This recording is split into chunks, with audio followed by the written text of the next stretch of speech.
है ना. What if the technology work so well that it मतलब गोज़ आउट ऑफ हैंड, है ना. अगर एआई है इतना ज़्यादा, अगर वो डेवलप हो गया कि वो रन अवे टेक्नोलॉजी बन गया. व्हाट इफ ह्यूमनॉइड्स बन गए, व्हाट इफ हमसे ज़्यादा समझदार बीइंग्स बनना शुरू हो गए, है ना. एफिशिएंसी, जो भी हमने टेक्नोलॉजी में पॉइंट लिखे थे याद है, वो सारे पॉइंट आएंगे. एफिशिएंसी, है ना, progress, new jobs, so on and so fourth. जितने भी टेक्नोलॉजी के पॉइंट है, आपने एक बार टेक्नोलॉजी के पॉइंट समझ लिए ना, वो सारे पॉइंट हर जगह लगेंगे. स्ट्रिक्ट सेट ऑफ रूल्स को फॉलो नहीं कर रहा, है ना. वो मतलब स्ट्रिक्ट सेट ऑफ रूल्स की ज़रूरत नहीं है इनपुट डालने के लिए, स्ट्रिक्ट सेट ऑफ रूल की ज़रूरत नहीं है आउटपुट डालने के लिए. समझ आए. फॉर एग्जांपल मैं आपको एक एग्जांपल के साथ समझाता हूँ. जैसे कि जिप्टी क्या करता है, हमारे रिस्पॉन्सेस को लेता है, ठीक है. जब हम बोलते हैं I think you are wrong और सही चीज़ ये है, तो जीपीटी उस चीज़ को एक्नॉलेज करता है ना, और वो लर्न करता है ना.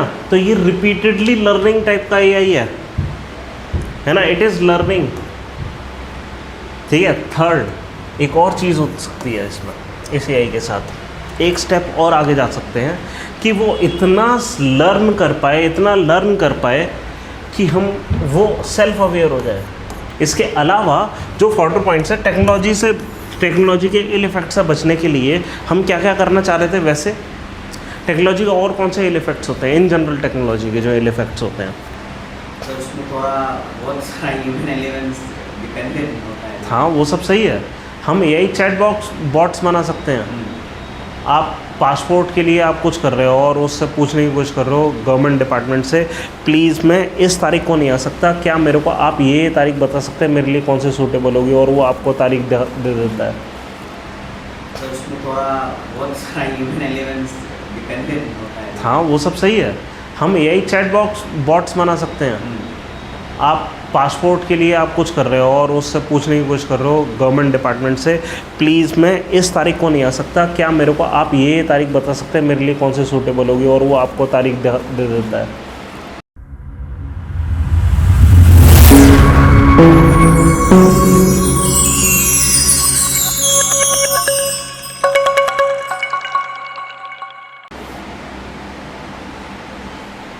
आर्टिफिशियल इंटेलिजेंस हुआ अभी नहीं ना. नहीं होता. ओके. अच्छा, यहाँ पे कुछ और पॉइंट्स हैं, जैसे आईपीआर से रिलेटेड मैंने आपको बता दिया है ना. इसके अलावा याद है यहाँ पे कुछ न्यू इश्यूज आ रहे हैं, जैसे जीन एडिटिंग.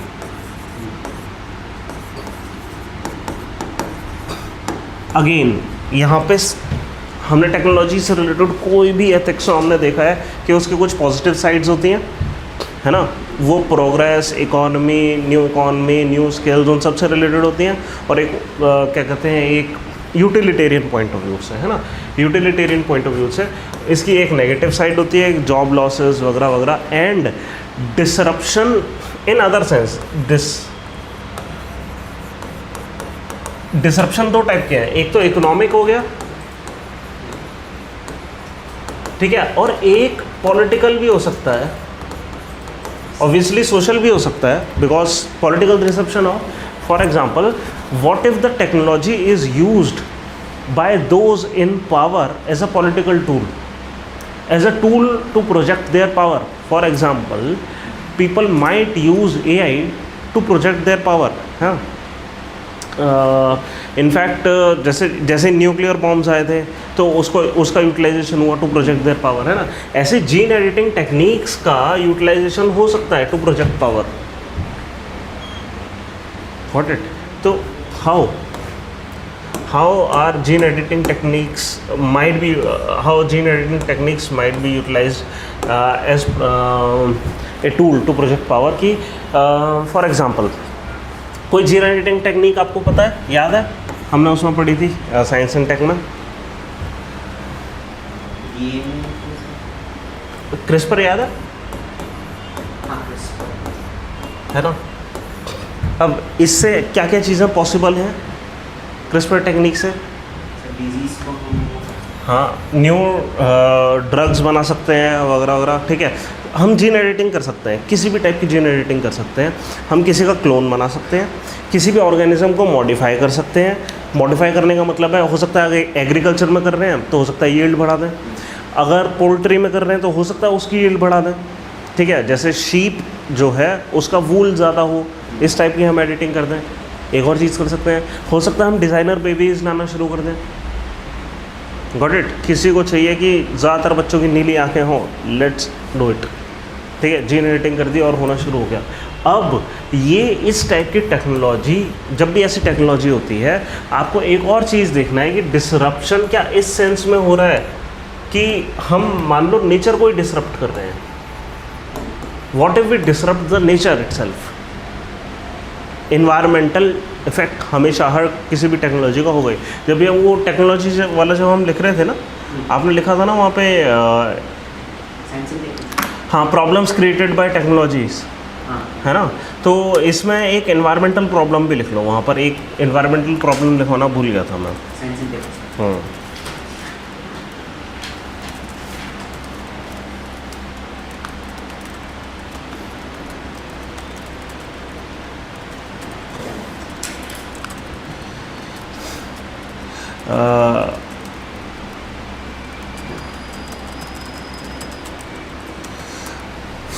कोई भी नई टेक्नोलॉजी होती है उसका एक नेगेटिव इम्पैक्ट हो जाता है एनवायरनमेंट पर। फॉर एग्जांपल एआई का भी एक नेगेटिव इम्पैक्ट है, do you know, on the environment. AI हमने अभी करा नहीं है ना, नहीं करा। एआई का भी एक नेगेटिव इम्पैक्ट है ऑन द एनवायरनमेंट।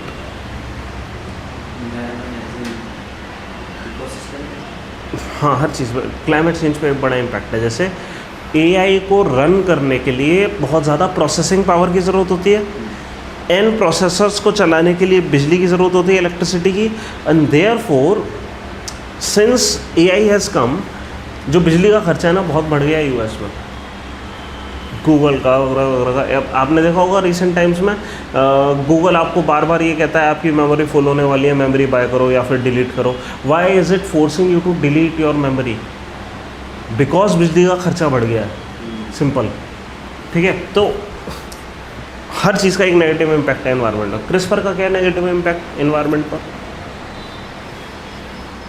हम ये ज़्यादा करेंगे तो सर ज़्यादा वो हाई हो जाएगा, क्या बोलते हैं सर, तो लोग और ज़्यादा एक्सप्लॉइट करना शुरू करेंगे सर, यील्ड हाई होने का। जैसे अगर शीप का बुल पे अगर यील्डिंग हाई कर देगा, हाँ हाँ, तो उस सेंस में हम शीप को और ज़्यादा एक्सप्लॉइट करेंगे। हाँ, ये हो सकता है, ये एक नेगेटिव पॉइंट हो सकता है, बट और भी बहुत सारे इम्पोर्टेंट पॉइंट्स हैं। व्हाट इफ़, देखो जब हम साइंस टेक कर रहे थे तो हमने इस चीज़ पर फोकस करा था कि जब भी हम ऐसे एडिटिंग टेक्नोलॉजीज़ लाते हैं इसका एक बहुत बड़ा इम्पैक्ट होता है इस पे। व्हाट इफ़ जब भी ये इम्पैक्ट होता है ना, हम हमेशा ना एक चीज़ हमेशा याद रखनी है। इस टर्म को कहते हैं रन अवे टेक्नोलॉजी।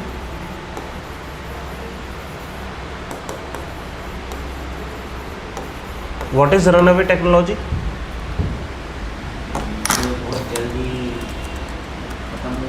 नहीं, मतलब वो इतनी तेज़ी से बढ़ रही हो कि हमारे कंट्रोल से बाहर हो जाए, है ना। What if the technology work so well that it मतलब गोज़ आउट ऑफ हैंड, है ना। अगर एआई है इतना ज़्यादा, अगर वो डेवलप हो गया कि वो रन अवे टेक्नोलॉजी बन गया। व्हाट इफ ह्यूमनॉइड्स बन गए? व्हाट इफ हमसे ज़्यादा समझदार बीइंग्स बनना शुरू हो गए? व्हाट देन, है ना। इस चीज़ को कहते हैं हम रनअवे टेक्नोलॉजी। क्रिस्पर एक रनअवे टेक्नोलॉजी, अगर क्रिस्पर से हर चीज़ का एक रनअवे टेक्नोलॉजी होता है ना। क्रिस्पर का रनअवे टेक्नोलॉजी क्या होगा इन केस ये बहुत ज़्यादा काम करे? फॉर हाँ, व्हाट इफ़ एक बैक्टीरिया को हमने एडिट करा है और वो इतना ज़्यादा इन्फेक्शियस हो गया है कि अब हम उसको रोक नहीं पा रहे, समझ रहे हैं। तो रनअवे टेक्नोलॉजी क्या हो गया? जैसे डिजीजेस, बेसिकली लिमिटलेस बना दिया। हाँ, लिमिटलेस बना दिया, है ना।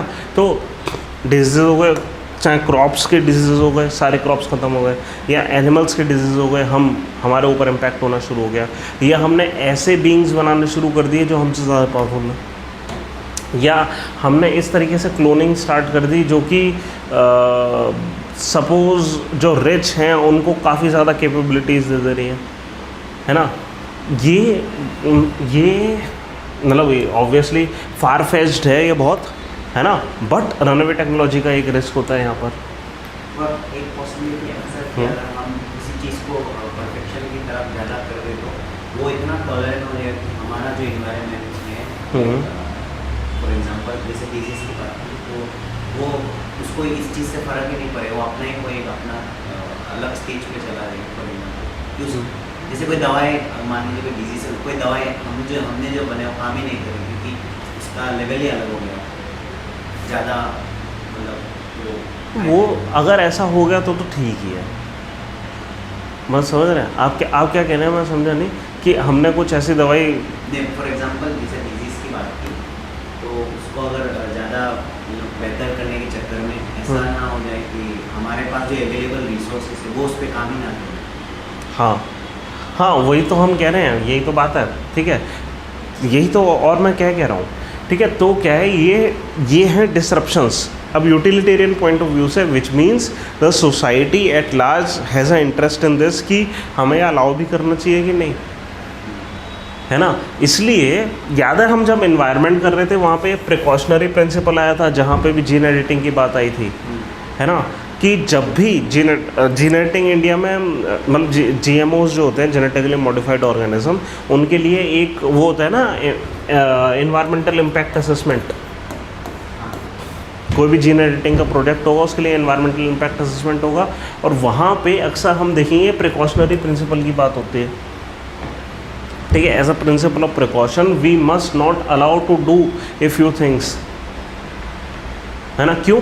क्योंकि एथिकली ये गलत है अगर हम मतलब इसको रनअवे टेक्नोलॉजी अगर होने दें, है ना। तो अब सवाल ये उठता है कि अब आपको यहाँ पे कंसर्न समझ आ रहे हैं कि ये जो बायोएथिक्स के कंसर्न इस सेंस में क्या है कि हम जीन एडिटिंग में क्या हम ये सब काम कर सकते हैं, ठीक है। अब जीन एडिटिंग को चलो ऐसा करते हैं, जीन एडिटिंग को ही हम उठाते हैं आज।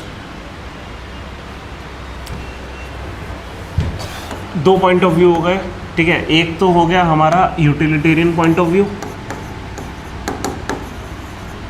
क्या कि डिसरप्शंस जो कॉज होंगे,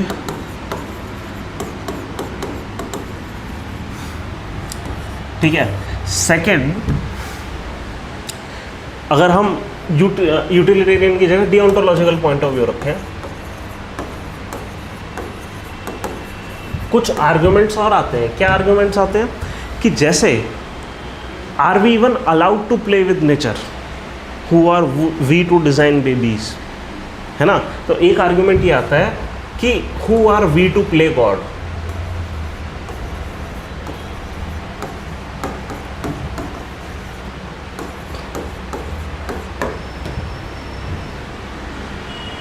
ठीक है। जीन एडिटिंग में अक्सर ये आर्गुमेंट दिया जाता है कि भाई हम कौन होते हैं जीन को इस लेवल का एडिट करने वाले कि हम डिज़ाइनर बेबीज़ बनाना शुरू कर दें, ठीक है। हु आर वी टू, मतलब ये actually this is deontological argument. इसी को मैं यूटिलिटेरियन में भी कन्वर्ट कर सकता हूँ। ही who are we to play with nature, because when we start playing with nature हो सकता है हम कोई इक्विलिब्रियम को डिस्टर्ब कर दें, हो सकता है वो वापस हमारी तरफ आए, नई डिजीजेस बनकर आए या कुछ बनकर आए, है ना। तो यूटिलिटेरियन पॉइंट ऑफ व्यू से भी और डिओंटोलॉजिकल पॉइंट ऑफ व्यू से भी हमारे पास बहुत ज़्यादा आर्गुमेंट हो जाते हैं इसके अगेंस्ट। अगेन फिर क्या हमें यह अलाउ करना चाहिए? सर वो पॉइंट आ सकता है कि हम उनके चॉइस कैसे लेंगे, वो क्या बनना है। हाँ, तो अगेन ये रोकने के पॉइंट ऑफ व्यूज़ हैं, ऐसे ही अलाउ करने के भी पॉइंट ऑफ व्यू सेम ही होंगे। Utilitarian, second deontological. बताओ यूटिलिटेरियन पॉइंट ऑफ व्यू क्या है, हमें क्यों अलाउ करना चाहिए? कि सर जैसे जैसे पॉपुलेशन बढ़ रहा है, रिसोर्सेज की और ज़्यादा ज़रूरत है, तो हमारे नीड्स को मीट करने के हमें नए तरीके ढूंढने बिल्कुल एग्रीकल्चर में काम आ सकता है, प्रोडक्टिविटी प्रोडक्टिविटी एफिशिएंट बनाने है ना, एफिशिएंसी। जो भी हमने टेक्नोलॉजी में पॉइंट लिखे थे याद है, वो सारे पॉइंट आएंगे। एफिशिएंसी है ना, progress, new jobs, so on and so fourth. जितने भी टेक्नोलॉजी के पॉइंट है, आपने एक बार टेक्नोलॉजी का पॉइंट समझ लिए ना, वो सारे पॉइंट हर जगह लगेंगे। ठीक है, अब टेक्नोलॉजी से रिलेटेड कोई भी सवाल आएगा, वो सारा दिमाग में थीम होनी चाहिए कि क्या हमने पॉइंट नोट करे, वो सारे पॉइंट आ जाएंगे। डिओन्टोलॉजिकल पॉइंट ऑफ व्यू से why should we allow technology, why should we allow this technology to run. Deontological point of view क्या होगा, टेक्नोलॉजी में हमने करा था, अभी आपने बोला था ये पॉइंट, चॉइस, फ्रीडम। उनकी राइट नहीं है ये? क्या ये उनकी फ्रीडम नहीं है? हम उनको रोक ही किस बेसिस पे रहे हैं, ठीक है, बट हाँ हम एक बेसिस पे रोक रहे हैं, व्हेनेवर, क्योंकि ये जो भी करा जा रहा है इसका सोसाइटी एट लार्ज पे इम्पैक्ट है।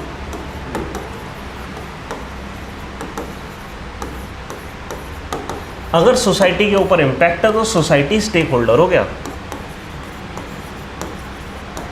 और इस केस में हमें सोसाइटी की सुननी चाहिए। एंड सोसाइटी क्या कह रहा है कि ठीक है आप ये अलाउ करो, ये सब करो, लेकिन with rules and regulations, rules के साथ। ठीक है, और रूल्स क्या होंगे? इंडिया में कुछ लॉज लाने की कोशिश करी जा रही है जीन एडिटिंग के लिए। जीन से हम वो सेक्स डिटरमाइन कर सकते हैं। मतलब टेक्नोलॉजीज़ हैं, बट मतलब इसका गलत इस इस्तेमाल हो सकता है, हाँ वो तो हो ही सकता है। बट उससे डिटरमाइन कर सकते हैं समझ नहीं।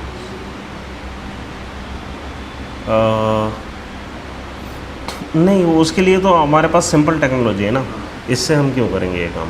हाँ बट ये करा जा सकता है, अगर हम जीन एडिटिंग कर पा रहे हैं तो हो सकता है हम सेल्फ डिटरमाइन ना करें, हम सेक्स चूज़ ही कर लें सीधे। डिटर्मिनेशन में तो ये होता है कि नेचर अपने आप चूज़ कर रहा है या मेल है या फीमेल, और हम फीमेल को मार दे रहे हैं, मेल को चूज़ कर रहे हैं, ये डिटर्मिनेशन हो गया। हम क्या कर रहे हैं, हम पहले ही चॉइस ले ले रहे हैं, तो वो एक हम एक्स एक्स हटा ही दे रहे हैं, एक्स वाई ही होगा फॉर एग्जांपल। प्रॉब्लम हो सकता है ना, there that's why I am, जितनी भी प्रॉब्लम हो सकती हैं, इमेजिन कर लो जितनी भी हो सकती हैं, वो सब इम्पैक्ट करनी है सोसाइटी को, therefore society is a stake holder, है ना।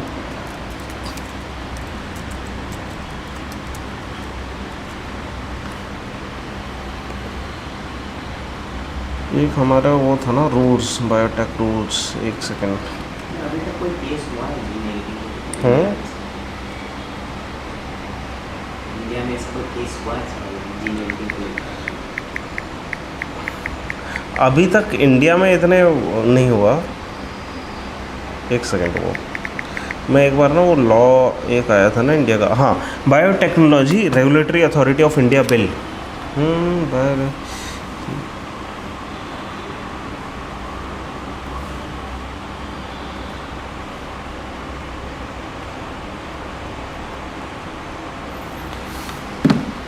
रेगुलेट, तो कहने का मतलब हमें रेगुलेशंस की ज़रूरत है इसके लिए, है ना। तो जब हमने बायोटेक करा था ना, कुछ रेगुलेशंस करे थे जब हम साइंस एंड टेक कर रहे थे, है ना, तो उसका ध्यान रखना, वो लिख लेना।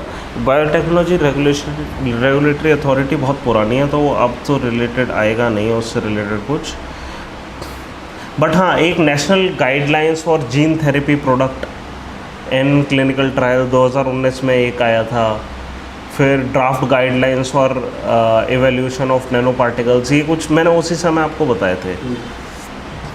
अच्छा हाँ, नहीं आया ना एक बिल, याद आ गया, डीएनए टेक्नोलॉजीज रेगुलेशन बिल 2019, है ना। यहाँ पे जब भी आप इसका आंसर करो ना, तो एक बिल का नाम ज़रूर रखना, क्या, डीएनए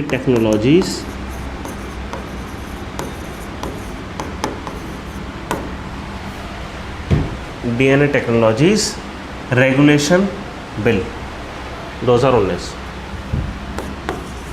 स्पेन आलू है। नहीं, अभी बिल ही है ये।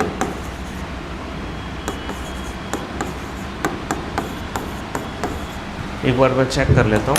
डेलो टेक्नोलॉजीज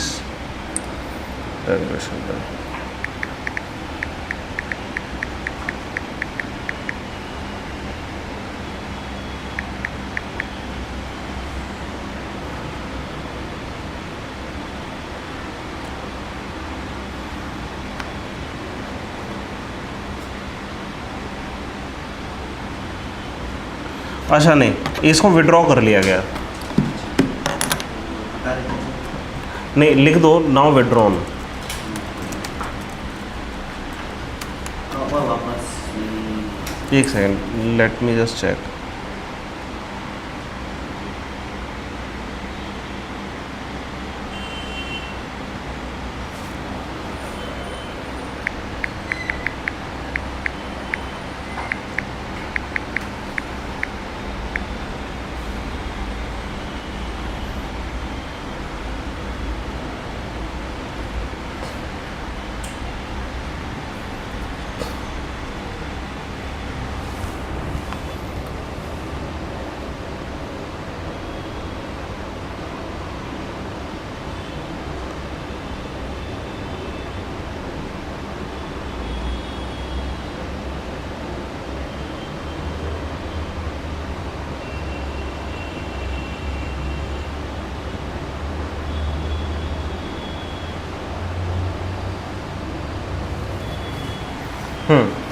गवर्नमेंट ने ये विड्रॉ करा है क्योंकि वो एक नया बिल लेकर आएंगे इसको रिप्लेस करके। इसमें बहुत सारी प्रॉब्लम्स थी, ठीक है, तो ठीक है इतना ही। वो बिल आया नहीं सर। हाँ नहीं नहीं, वो अभी तक बिल आया नहीं है। 2023 में इसको विड्रॉ करा है, 1.5 साल हो गया इसको विड्रॉ करे हुआ। तो एक नया बिल गवर्नमेंट मोस्ट प्रॉब्ली बना रही है, ठीक है। चलो, ये हो गया जीन एडिटिंग से रिलेटेड। अब हम आते हैं, ये सारा बायोएथिक्स हो गया, ठीक है। अब हम आते हैं एआई के ऊपर, क्योंकि एआई बहुत ही मतलब इम्पैक्ट डाल रहा है आजकल, है ना, एंड देयरफॉर एआई को डिस्कस करना ज़रूरी है। एआई में सबसे बड़ी प्रॉब्लम्स क्या हैं हमारे पास? एआई की प्रॉब्लम्स क्या हैं? अब यूटिलिटेरियन स्टैंड पॉइंट से जाते हैं, है ना, यूटिलिटेरियन व्यू। बताओ प्रॉब्लम्स क्या हैं?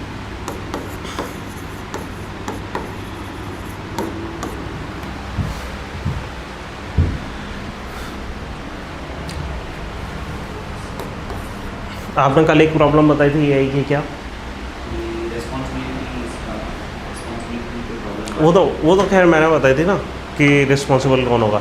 आपने एक जीपीटी मॉडल से रिलेटेड एक प्रॉब्लम बताई थी। आपको एआई पता है? वैसे सबसे पहले देखते हैं एआई है क्या। एआई होता क्या है?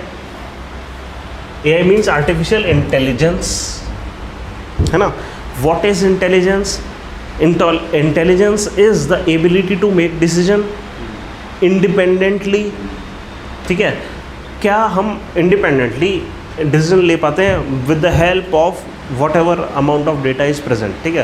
तो यही होता क्या है, एआई है, बस हम किसी भी एक सिस्टम को बहुत सारे डेटा के साथ ट्रेन करते हैं, ठीक है। और ट्रेन करने का मतलब है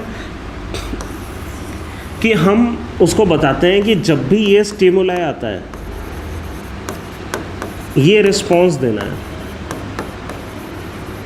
ठीक है। हम पैटर्न रिकग्निशन कराते हैं।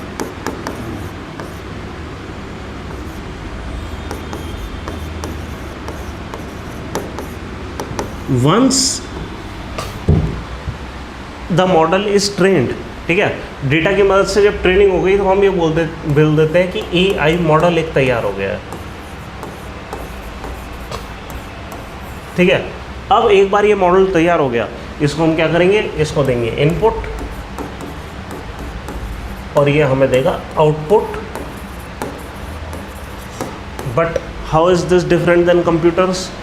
कंप्यूटर भी तो ये कहते हैं, उसको इनपुट डिवाइस से हम इनपुट देते हैं, कीवर्ड्स डालते हैं और आउटपुट मिलता है हमें स्क्रीन पे, है ना। उससे ये अलग कैसे है इनपुट और आउटपुट? बिकॉज हैं, बिकॉज ये जो आउटपुट है ये स्ट्रिक्ट सेट ऑफ रूल्स को फॉलो नहीं कर रहा है ना, वो मतलब स्ट्रिक्ट सेट ऑफ रूल्स की ज़रूरत नहीं है इनपुट डालने के लिए, स्ट्रिक्ट सेट ऑफ रूल की ज़रूरत नहीं है आउटपुट डालने के लिए। समझ रहे? फॉर एग्जांपल मैं आपको एक एग्जांपल के साथ समझाता हूँ। जैसे कि हम जब भी कंप्यूटर को इनपुट देते हैं वो ठीक सिंटैक्स में होना चाहिए, उसकी ग्रामर ठीक होनी चाहिए, तब जाकर एक आउटपुट देगा, अदरवाइज एरर दिखा देगा, है ना। ये काम ऐसा ये एआई का जो मॉडल है वो ये काम नहीं कर रहा। उसको जो भी इनपुट मिल रहा है वह उसके ट्रेनिंग से जो भी है उसे पता लगा है कि कैसे पैटर्न को रिकॉग्नाइज करना है, एक आउटपुट दे देगा, है ना। And the responses would be human like, या ह्यूमन लाइक नहीं बोलना चाहिए, है ना। उसको कोड नहीं चाहिए, हाँ कोड में नहीं चाहिए, उसका कोड नहीं रहा। हाँ वही, उसको इसको प्रॉपर सिंटैक्स में नहीं चाहिए, है ना। ये वाइडर वेराइटीज ऑफ एप्लीकेशन के लिए हैंडल कर सकता है। अब जैसे मान लो हमने एक प्रोग्राम कोड कर लिया होता, कुल मिलाकर ये जो काम कर पा रहा है ना एआई का, ये इसकी एक खासियत क्या है कि this is able to think, thinking ability develop हो पा रही है ना। एआई की आप डेफिनेशन लिखना चाहोगे? क्या हमने साइंस एंड टेक में यही करा था? डिस्कशन तो किया था, याद है। हाँ। उसके बारे में लिखा था कि वो याद है। ओके। डिस्कस तो किया था। देखो इंटेलिजेंस की सबसे पहले डेफिनेशन लिखो।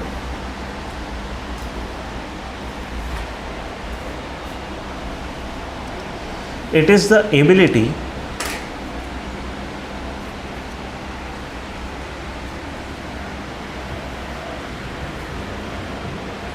to process data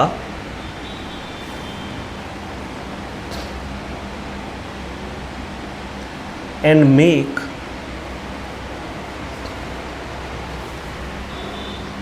decisions.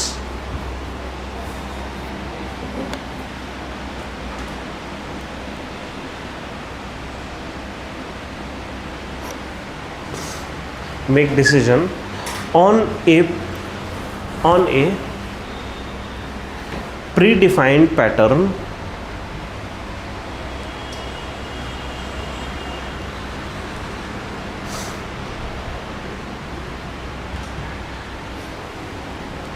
which the system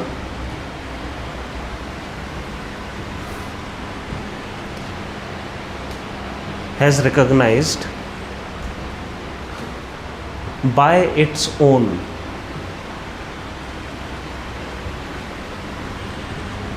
intelligence का डेफिनेशन, इंटेलिजेंस हाँ मशीन के कॉन्टेक्स्ट। मैं हर पर्सपेक्टिव में कह रहा हूँ। सिस्टम मतलब हमारा ब्रेन भी हो सकता है, ठीक है, कि हमने खुद से, अब देखो हम डिसीजन ले रहे हैं, ठीक है, based on pre defined pattern, ठीक है, बट ये जो पैटर्न है किसी ने पढ़ाया नहीं है मेरे को, ये मैंने खुद रिकॉग्नाइज करा है। दिस इज़ इंटेलिजेंस, है ना। ये हम करते हैं ना कि भाई मान लो कि ऐसा करा हुआ है ना 1 3 7 15 and so on so fourth और 31 और इस तरीके से। अब क्वेश्चन पूछा जाता है बच्चे से सीसेट के सवाल में कि बताओ यहाँ पे नेक्स्ट नंबर क्या आएगा, हम पैटर्न रिकॉग्नाइज करते हैं, ठीक है। क्या आप यहाँ पैटर्न रिकॉग्नाइज कर सकते हो?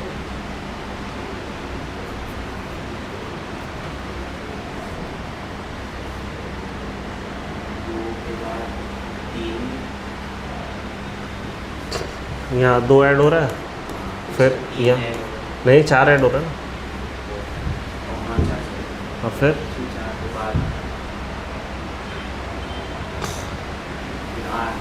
8 ऐड हो रहा है, फिर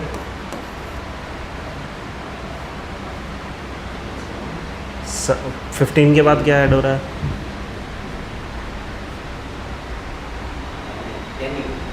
16 ऐड हो रहा है ना, फिर नेक्स्ट क्या ऐड होगा?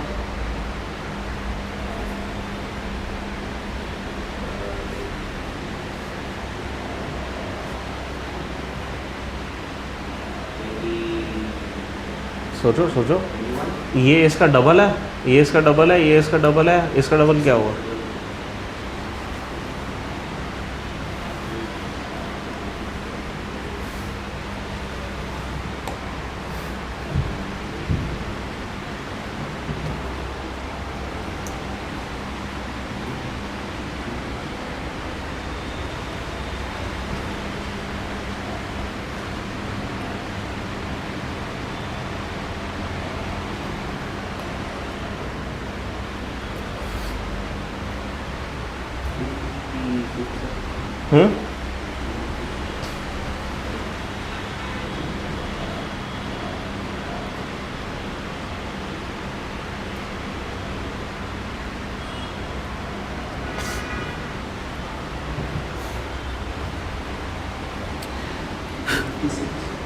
नहीं 32 ऐड होगा,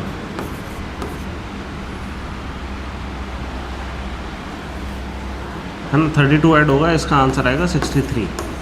ठीक है, एनीवे पॉइंट इज इंटेलिजेंस क्या है? Intelligence is ability to determine a pattern, recognise a pattern, है ना। If a system does this independently, that is without any outside help, तो सिस्टम को हम क्या बोलेंगे? इंटेलिजेंट। हाँ मेरे को पता है। अब हम ये क्यों कह रहे हैं कि independently without outside help? What does it mean? It means ऐसा नहीं होना चाहिए, क्योंकि कभी कभी हम क्या करते हैं, सिस्टम को इस तरह कोड कर देते हैं, कभी कभी हम ऐसे कोड करते हैं कि सिस्टम को खुद को पता होता है। मतलब फॉर एग्जांपल हमने सिस्टम को कोड ऐसे करा है कि जब भी मैं इसको पेन को रब करूँगा तो जहाँ जहाँ मैंने रब करा है उस कोऑर्डिनेट पे एक वाइट मार्क बन जाए। ये इस सिस्टम को पहले से कोड करा गया है, ये पैटर्न इसने खुद से रिकॉग्नाइज नहीं करा है, ये हमने इसकी कोडिंग में कोड डाला है। दिस इज़ नॉट इंटेलिजेंट, है ना। इसको हमने पहले से सिखाया है कि ऐसा करना है ना। इस चीज़ को हम इंटेलिजेंट नहीं बोलेंगे। इंटेलिजेंट किस चीज़ को बोलेंगे? अगर इस सिस्टम ने खुद से रिकॉग्नाइज करा होता कि जब भी मैं ऐसा करना चाह रहा हूँ तो उसको, मतलब मैं चाह रहा हूँ एक परफेक्ट सर्कल चाहिए, अगर ये खुद से रिकॉग्नाइज कर देता और जब भी मैं ये करता एक परफेक्ट सर्कल खुद बना देता, तो मैं इसको बोलता इंटेलिजेंट है ये। ठीक है, then it is recognising a pattern that what I want, है ना। तो इंटेलिजेंट सिस्टम्स क्या होते हैं? इंटेलिजेंट सिस्टम्स होते हैं जो कि खुद से पैटर्न को रिकॉग्नाइज कर पाते हैं, है ना। तो व्हाट इज़, तो हम करते क्या हैं, हम उसे बहुत सारा डेटा देते हैं, डेटा टू ट्रेन, है ना। And what with the help of that data what it is recognising is, it is recognising that when ever this thing happens, this thing happen, stimuli और रिस्पॉन्स, उसका एक pattern वो recognise करता है। ये होता है pattern recognition. Once it identifies the pattern, अब हम इसको एक इनपुट देंगे और ये एक आउटपुट देगा। ये हम क्या कह रहे हैं कि बिकॉज ये बेस्ड ऑन सर्टन पैटर्न दे रहा है, हम कह रहे हैं it has the ability to think, it is intelligent. Intelligent, why it is intelligent? Because it has identified a pattern and that too on its own.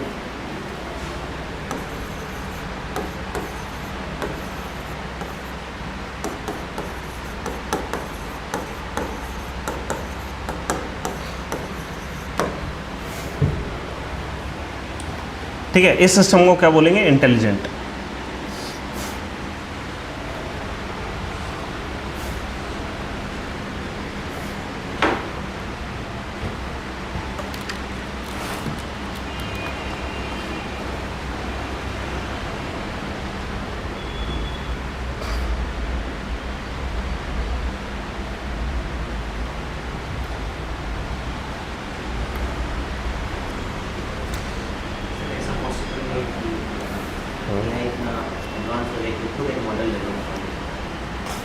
हाँ हो सकता है।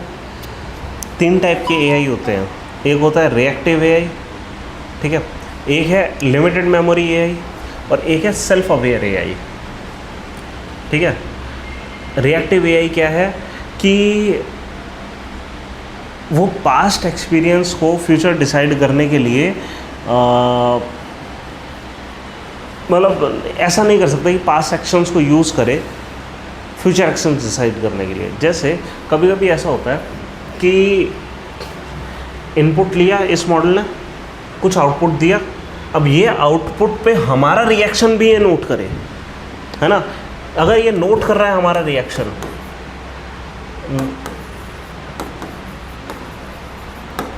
ठीक है, अगर हमसे पूछ रहा है do you like the response और हम कह रहे हैं येस, और इस पैटर्न को वो रिकग्नाइज कर रहा है कि जब भी ऐसा इनपुट आएगा ना और मैंने ऐसा रिस्पॉन्स दिया तो यूज़र को पसंद आएगा, उसने नोट कर लिया। एक और चीज़ आ गई ट्रेनिंग के लिए, कहने का मतलब हमारे रिस्पॉन्स से भी वो और ट्रेन हो रहा है ना। ये एक किस्म का ये इसको हम बोलेंगे लिमिटेड मेमोरी है, ठीक है। जो ये काम नहीं कर पा रहा, मान लो वो हमसे पूछ ही नहीं रहा कि आपका रिस्पॉन्स पसंद आया, अगर वो ये डेटा का और यूटिलाइज नहीं कर रहा है आगे, हम इसे कहेंगे रिएक्टिव एआई, ठीक है। It is only reacting. उसने एक बार ट्रेन कर लिया अपने आप को, अब वो ज़्यादा कुछ नहीं कर रहा। It is just a reactive AI. इसका एग्जांपल होता है ड्राइवरलेस कार्स, ठीक है। 3 टाइप के एआई हैं। सबसे पहले reactive, driverless car,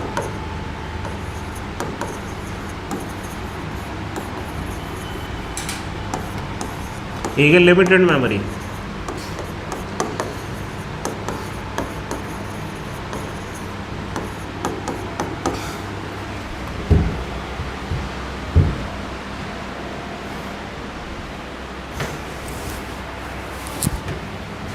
limited memory, machine learning type of AI. ये क्या होते हैं कि जो भी ये रिस्पॉन्स मिला इसकी मदद से और अपने आप को ट्रेन कर रहा है, ठीक है। हम यहाँ पर है, this is like GPT model. GPT क्या करता है, हमारे रिस्पॉन्सेस को लेता है, ठीक है। जब हम बोलते हैं I think you are wrong और सही चीज़ ये है, तो जीपीटी उस चीज़ को एक्नॉलेज करता है ना, और वो लर्न करता है ना। तो ये रिपीटेडली लर्निंग टाइप का एआई है ना, इट इज़ लर्निंग, ठीक है। थर्ड एक और चीज़ हो सकती है इसमें, इस एआई के साथ एक स्टेप और आगे जा सकते हैं कि वो इतना लर्न कर पाए कि वो सेल्फ अवेयर हो जाए। What is self awareness?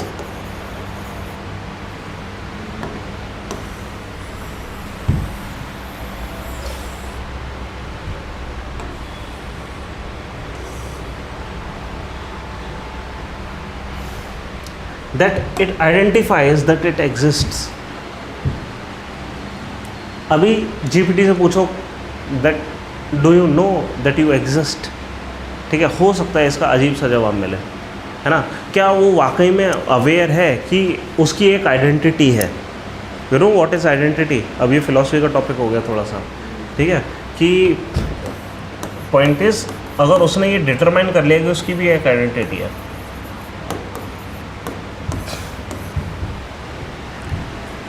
ठीक है, उसको ये पता लग गया कि जीपीटी कुछ है, मैं जीपीटी हूँ। अगर उसने ये कहना शुरू कर दिया ना मैं जीपीटी हूँ, ठीक है, सिर्फ कहना नहीं शुरू कर दिया, अंदर से मानना भी शुरू कर दिया। हो सकता है हमने खाली उसको कुछ कोड लिखा है जहाँ पे वो बोल दे कि हु आर यू, और वो बोल दे आई एम जीपीटी, है ना। बट वो अगर किसी तरीके से इस चीज़ से अवेयर हो गया कि what is this I, what is I, मतलब आपसे हम पूछो हु इज़ जोएल, आप क्या बोलोगे? Who is Joel? Are you the body? Or are you the outer characteristics of Joel? Are you the soul of Joel? ठीक है, या यहाँ पर चलो हम थोड़ा सा आगे पहुँच गए भाई, जीपीटी को सोल से क्या मतलब है? सोललेस बीइंग है, ठीक है। If something like soul exist, ठीक है, तो वो उस सेंस में ये सोललेस बीइंग है। But question is what is Joel का सवाल, मतलब इसको जवाब देना आसान नहीं है। व्हाट इफ़ आपका एक एग्जैक्ट क्लोन बना दिया जाए, ठीक है, न्यूरॉन टू न्यूरॉन, एक एक चीज़ आप जो सोचते हैं वो सोचता है, लेकिन still can we say that this person is also Joel and this person is also Joel?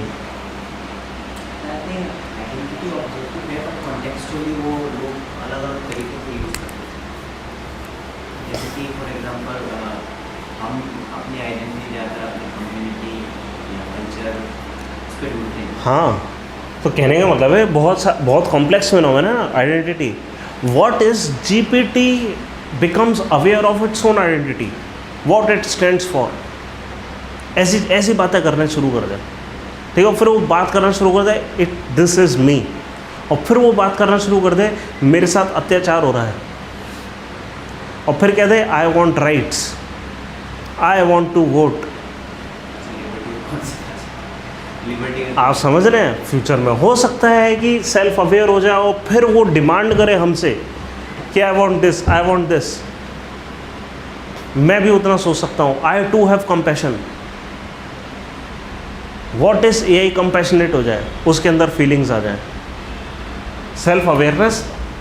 आप समझ, जैसे ही अवेयरनेस आ जाती है, जब जैसे ही आय का कॉन्सेप्ट हो जाता है, तो फिर आय के साथ भेदभाव हो रहा है, डिस्क्रिमिनेशन हो रहा है कि नहीं, आय वो भी आ जाता है ना, कि आय खुश है कि नहीं, इफ़ आई इज़ हैप्पी और नॉट, वो भी आ जाता है। What if AI becomes self aware. ठीक है, अब ये सारी चीज़ें देखने के बाद क्या हम नोट कर सकते हैं कि AI की प्रॉब्लम्स क्या हैं? हमारे पास कंट्रोल नहीं होता। हाँ, इसका तो कंट्रोल ही नहीं होगा, इसका क्या करेंगे? We won't be able to even pull the plug. Why? Because this AI is uploaded on the internet. जिस कंप्यूटर पर अपलोड होता है वो मान लो उसका सर्वर हमने पुल कर दिया, क्या पता अगर if it is aware of self and it threaten and it sees that it is threatened by plugging out of a system, then what would it do? It would immediately upload itself to some other computer, probably अपनी programming को distribute कर दे, हज़ारों computer में virus डाल दे, so that it just lives on. What if it starts fearing death? Once it starts fearing death, इसको कोई नहीं मार सकता। Then, like humans, it would do anything to survive. है ना? खैर anyway, हम फालतू की डिटेल्स में पहुँच गए, इतनी डिटेल में हमें जाना नहीं था। फिलहाल के हमारे जो एथिकल डिलेमास हो रहे हैं AI में, वो क्या है, कुछ आइडिया? रिस्पॉन्सिबिलिटी वाला नहीं, और बेसिक में जाते हैं। GPT के मान लो क्या है, GPT की प्रॉब्लम्स क्या हैं? आप कल कह रहे थे हिंदू में कुछ आया था। हाँ, वो कि अभी भी सब वो उस पर बायसनेस है। हाँ, सबसे पहली प्रॉब्लम है डेटा सेट। वो डिपेंड करता है कि इस पर ध्यान कौन बैठे, वो उतना ही ढालेगा जितना हमने AI को कैसे ट्रेन करा, उसको दिया था डेटा और उससे बोला था रिकग्नाइज द पैटर्न। उसने जहाँ जहाँ देखा वहाँ पे पैटर्न रिकग्निशन में ऐसा मिला, और उसको इंग्लिश के टेक्स्ट हमने सिखाए हैं सारे। ठीक है, जैसे जहाँ जहाँ डेटा देखा वहाँ देखा USA best democracy, USA best democracy, USA best democracy, pattern recognition.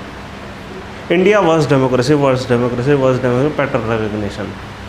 ये तो बायस हो गया towards USA and against India. तो किस टाइप का हम डेटा इसको फीड कर रहे हैं, उस टाइप से पैटर्न रिकॉग्नाइज करेगा, है ना, और फिर उस हिसाब से अपने मॉडल को ट्रेन करेगा, अपना मॉडल बनाएगा। अब जब भी कोई इनपुट दे रहा है, please tell me which is the best democracy in the world, और वो बताएगा USA is the best democracy in the world. वही डाला है उसमें। आ रहा है अभी भी, क्या आ रहा है, पता नहीं, चेक करो GPT क्या बोलता है, विच is the best democracy in the world. ChatGPT पे चेक करो। हाँ जी,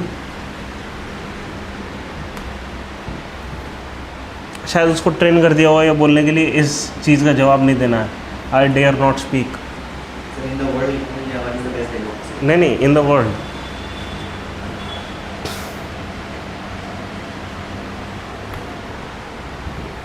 पूरा वो बैलेंस कर रहा है। the best democracy depend on how you define it, whether by political standards.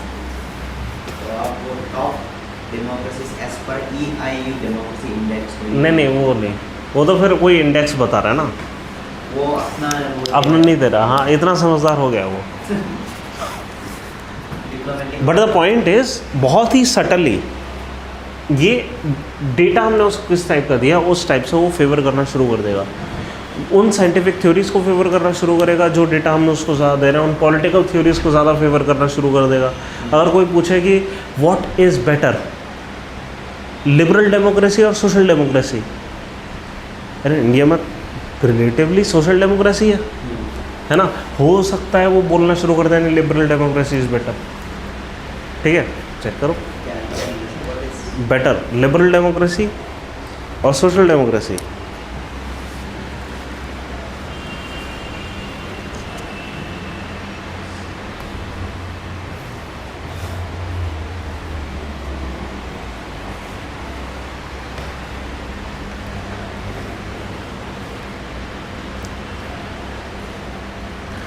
क्या कह रहा है?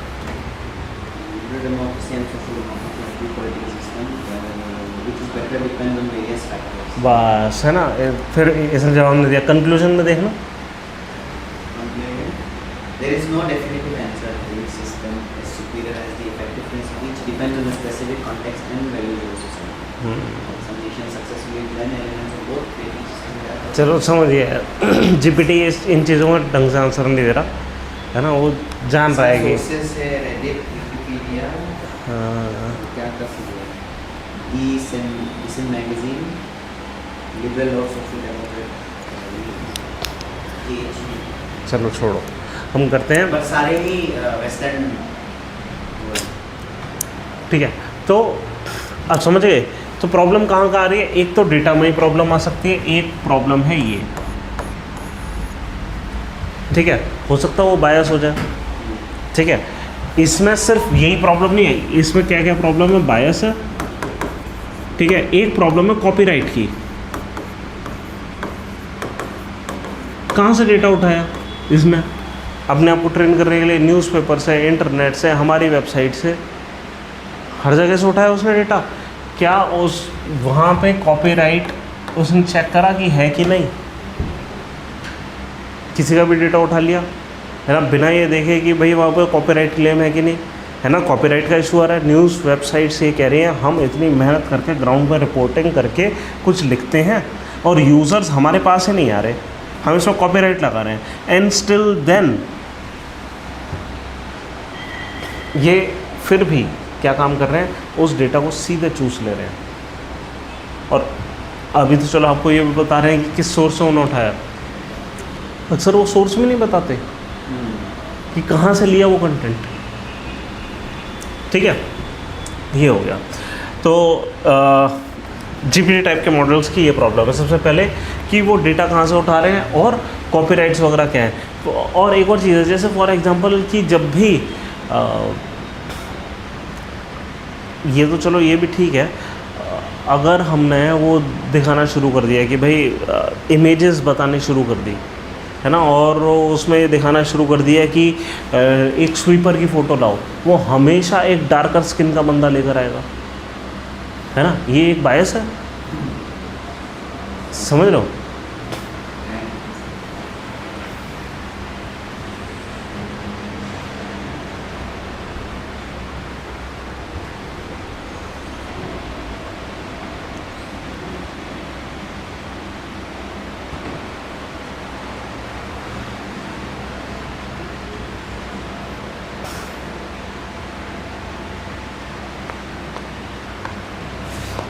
क्या गाड़ी खा रहा है पर वो भी ब्लैक है सर, जो भी है, फिर भी कलर ब्लैक है सर। आप समझ रहे हैं क्या प्रॉब्लम है?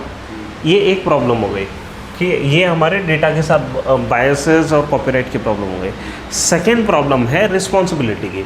हमने एआई मॉडल को ट्रेन कर दिया, व्हाट अबाउट दिस आउटकम, है ना। यहाँ पे एक प्रॉब्लम है। क्या प्रॉब्लम है कि मान लो ड्राइवरलेस कार हमने बनाई, ठीक है, और उस ड्राइवरलेस कार ने एक्सीडेंट कर दिया। Who is responsible for the accident? उसका मालिक टेस्ला का, या टेस्ला कार, या फिर टेस्ला गाड़ी जिसने ओन करी, जिसने खरीदी वो, है ना। तो यहाँ पे रिस्पॉन्सिबिलिटी की बात आती है। एक आता है मिस यूज़ ऑफ एआई, है ना। What if the output of this is miss used? सबसे पहला यहाँ पे रिस्पॉन्सिबिलिटी की बात है, ये कल हमने डिस्कस करा था। एक पॉइंट है miss use, what about deep fakes, है ना, वो है। फिर इन सब के करने के बाद हमें और जो बड़ी प्रॉब्लम आएगी, इनके राइट्स की प्रॉब्लम आएगी। What if it becomes self aware?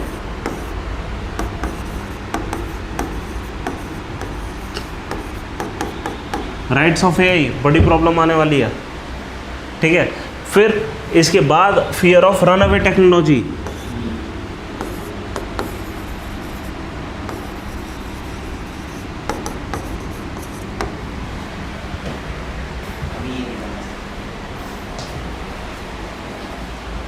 नहीं, ये फिर भी ठीक है। और वो भी जनरेटिव एआई है, हाँ। रियल ठीक है। रनअवे टेक्नोलॉजी यहाँ पे किस सेंस में हो सकती है, जैसे अक्सर ये देखा गया है कि जब भी एक एआई बॉट दूसरे एआई बॉट से बात कर रहा होता है, कुछ केसेस में वो जिबरलिंगो में स्विच कर जाते हैं।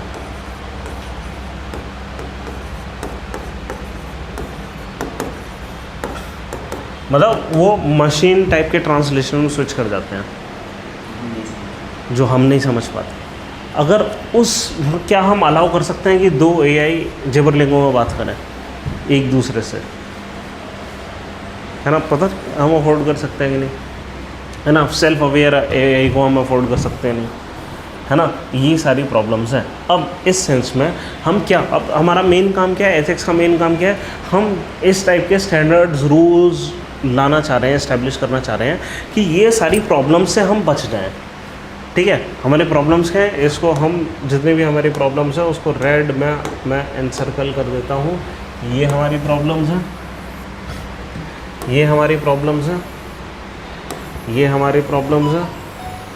इनफैक्ट हो सकता है ये पूरी चीज़ ही हमारे लिए प्रॉब्लम हो। इन प्रॉब्लम से हम कैसे बचें?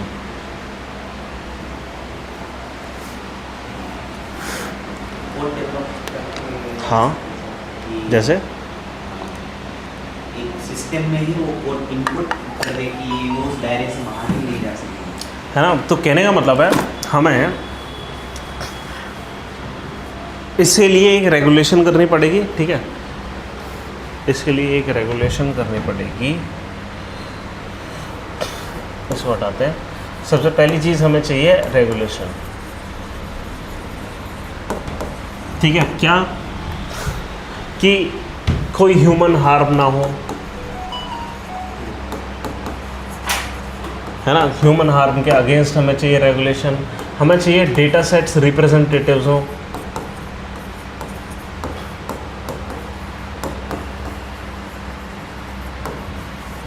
रिप्रेजेंटेटिव मतलब कि वाइडर डेटा सेट हो। ठीक है, प्लस ये ओपन हो कि क्या डेटा सेट इन्होंने यूज़ करा।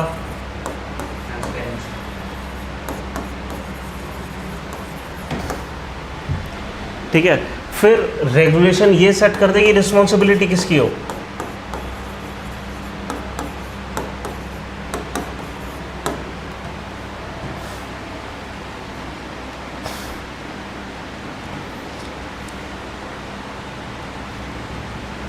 है ना? और कुछ हम कर सकते हैं। एक वो था ना ब्लेचली पार्क समिट हुई थी,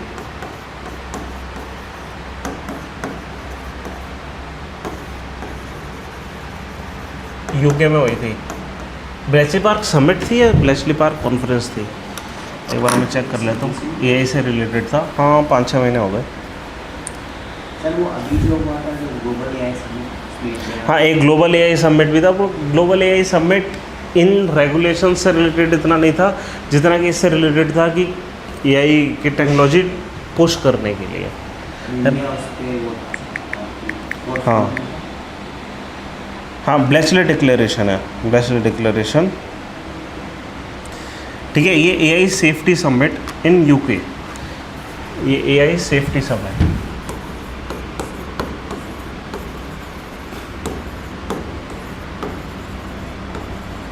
ठीक है, और ब्लेचली पार्क डिक्लेरेशन हुआ था। ये ब्लेचली पार्क में हुआ था, इसलिए ब्लेचली डिक्लेरेशन इसको कहते हैं।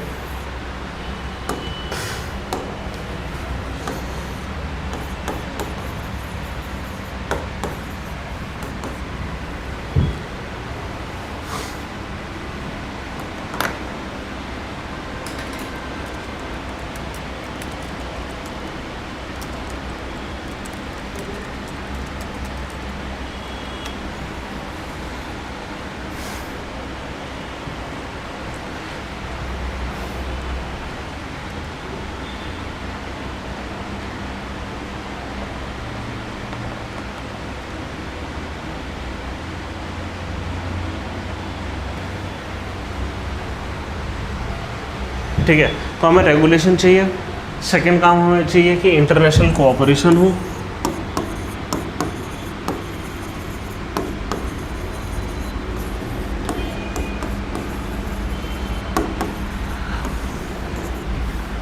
ठीक है, जब भी इसका जब मतलब कोई भी टेक्नोलॉजी से रिलेटेड कुछ आएगा, ये हमने आपको बताया था ना कि कुछ हमारे पास वाटर पॉइंट्स होते हैं, कुछ फ्यूल पॉइंट्स होते हैं, है ना। ये हैं फ्यूल पॉइंट्स, ये बेसिक पॉइंट्स हैं जो हर जगह आने चाहिए। इसके अलावा बाकी जितने भी पॉइंट्स हैं वो सब फॉडर हैं। हाँ, BLECH, LEY, Bletchley park, UK में एक जगह है ब्लेचली पार्क।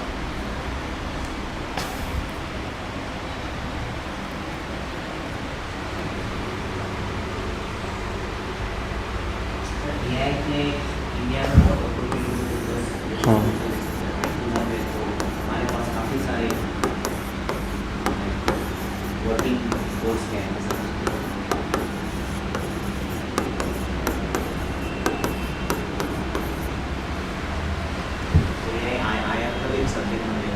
हाँ, हमें मॉनिटर करना है और मिटिगेट करना है रिस्क को, पूरी दुनिया को मॉनिटर करना है ये risk.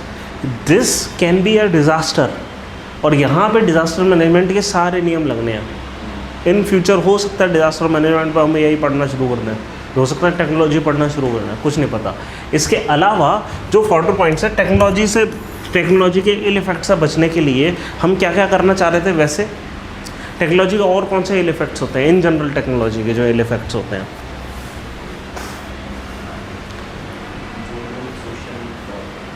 Yes, economic disruption, social disparity, है ना, ये सब। तो उसके लिए हम क्या करें, उसके लिए भी हमें कुछ चाहिए कि हम कुछ मतलब इस टाइप के स्टेप्स लें कि the technology is available to all.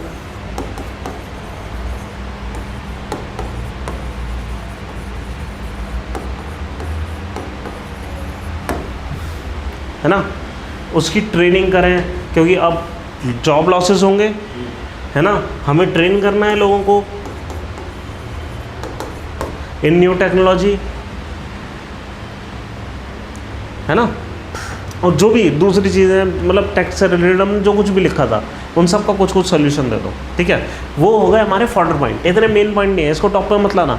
Main point क्या है, मेन पॉइंट ये है कोई ह्यूमन गलती से हार्म ना हो, डेटा सेट रिप्रेजेंटेटिव हो, बायसेस ना हो, ताकि बायस से हमें डील करना है, उसका सोल्यूशन ये है, ठीक है। वो सेल्फ अवेयर एआई हो गया तो उसका सोल्यूशन ये है। ओपन हमें रखना है, ट्रांसपेरेंसी, भाई बायस नहीं है, ये चीज़ तुमने वाकई में करी, हमें दिखाई भी दे, है ना। और रिस्पॉन्सिबिलिटी सेट करी जाए,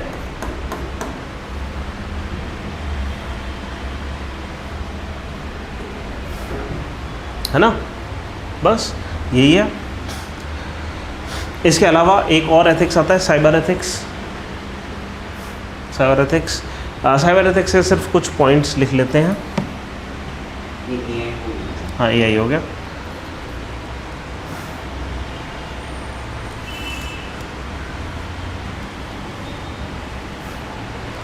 साइबर एथिक्स में बहुत सारी टर्म्स आती हैं।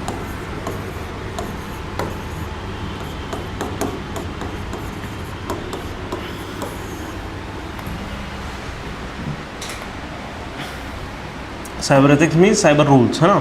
तो बहुत सारी हमारे पास टर्म्स आती हैं, जैसे सबसे पहली है प्राइवेसी।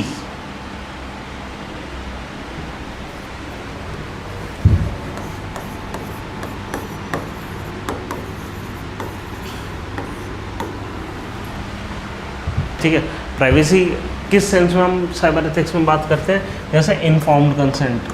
अब वो पता है साइबर एथिक्स में प्राइवेसी का सबसे बड़ी प्रॉब्लम क्या है?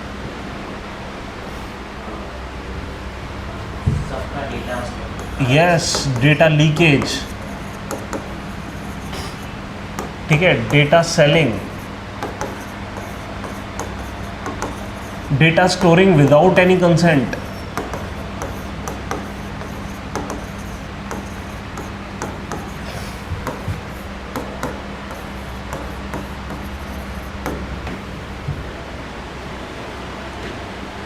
है ना।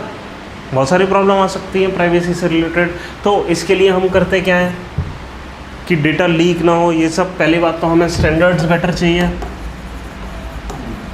स्टैंडर्ड्स किस चीज़ के? सिक्योरिटी के। It is the fiduciary responsibility of the party which stores our data to provide adequate safeguards. It's the responsibility of Google कि अगर उसने हमारा डेटा लिया है तो वो कहीं लीक ना हो, है ना, वो डेटा सेल ना करे, फेसबुक ना बन जाए, ठीक है, हमारा data sale without informed consent ना हो. इन्फॉर्म्ड कंसेंट, वहाँ पे आई एग्री का बटन आता है नीचे, वहाँ आई एग्री दबने से पहली बात वो कॉम्प्लेक्स जो स्टेटमेंट हो वो कॉम्प्लेक्स ना हो कि हम किस चीज़ के लिए एग्री कर रहे हैं. साफ हमसे कंसेंट सिर्फ ले नहीं लेना है, इन्फॉर्म्ड कंसेंट, हमें बताएं कि वो हमारे डेटा के साथ क्या क्या करेंगे, है ना. ज़्यादातर कंपनियां छुपा देती हैं इस चीज़ को. कैसे? वहाँ पे साफ लिखा है एग्री, वो कह रहे हैं टर्म्स एंड कंडीशन पढ़ लो. कौन पढ़ रहा है वो टर्म्स एंड कंडीशन? क्यों इतनी लंबी टर्म्स एंड कंडीशन लिखी है? कुल मिलाकर 100 बातों में एक बात बताओ ना कि इसका मतलब क्या बैठ रहा है, तुम क्या करोगे हमारे डेटा के साथ, है ना. तो ये चीज़ तो हमें चाहिए कि इन्फॉर्म कंसेंट हो जाए, फिर वो डेटा जो सिक्योर मतलब स्टोर करें, बहुत सिक्योरली करें, ठीक है, और उतना ही यूटिलाइजेशन करें जितना कि उन्होंने कंसेंट लिया है हमसे, है ना. और ये सारी चीज़ें हैं, हमें एक रेगुलेटरी अथॉरिटी चाहिए जो इस चीज़ को रेगुलेट करे.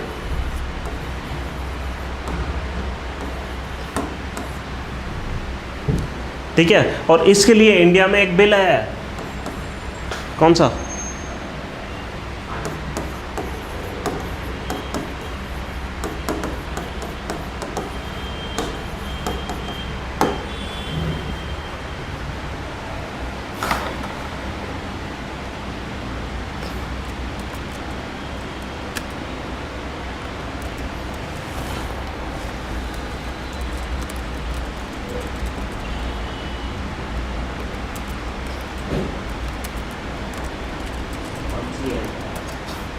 आई थिंक 2019 था.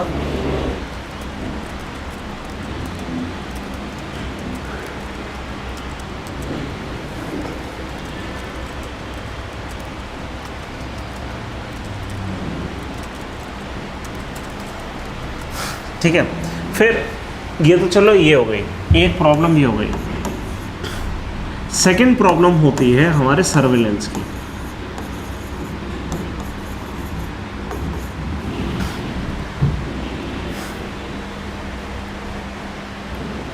सर्वेलेंस की प्रॉब्लम मतलब tracking our whereabouts, tracking us.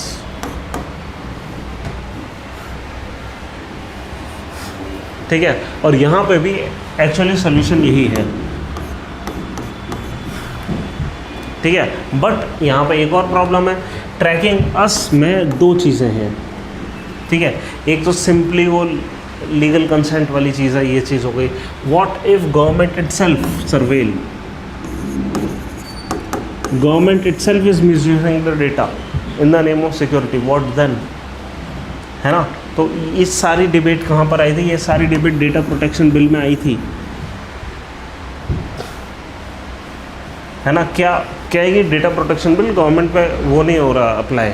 ठीक है, हमारा जो पोजीशन है वो यही है क्या कि हाँ सिक्योरिटी मैटर्स के लिए गवर्नमेंट ये अलाउ कर सकती है. हाँ वो तो है ही. ठीक है, तो ये सारा हो गया प्राइवेसी से रिलेटेड. ठीक है, और भी इसकी और भी 3-4 चीज़ें हो जाती हैं, जैसे ऑनलाइन स्टॉकिंग.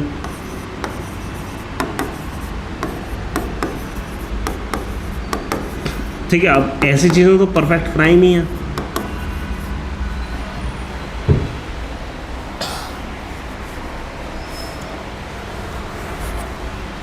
हाँ, अब इसके लिए क्या चाहिए? हमें क्रिमिनल लॉ को बेटर करना है.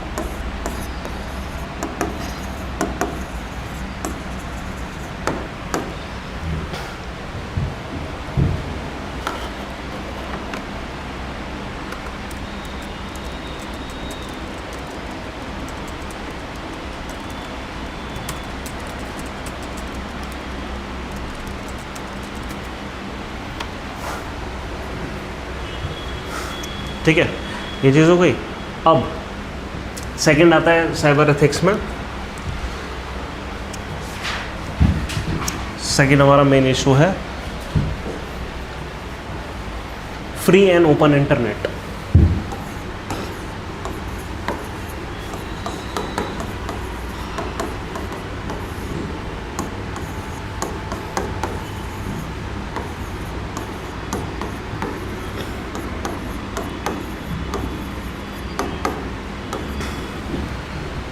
ठीक है, फ्री और ओपन इंटरनेट का मतलब क्या हो गया? फ्री इंटरनेट का मतलब ये नहीं कि आपको फ्री में इंटरनेट दिया जाए, वो वाला फ्री इंटरनेट नहीं। Free internet means you are allowed to use any website, ठीक है, विच मीन्स कि बैन्स ना हो, ठीक है। बैन्स होने चाहिए या नहीं होने चाहिए हमें नहीं पता, ठीक है, बट हाँ ऑब्वियसली सर्टेन क्या कहते हैं वेबसाइट्स है जैसे चाइल्ड पोर्नोग्राफी से रिलेटेड,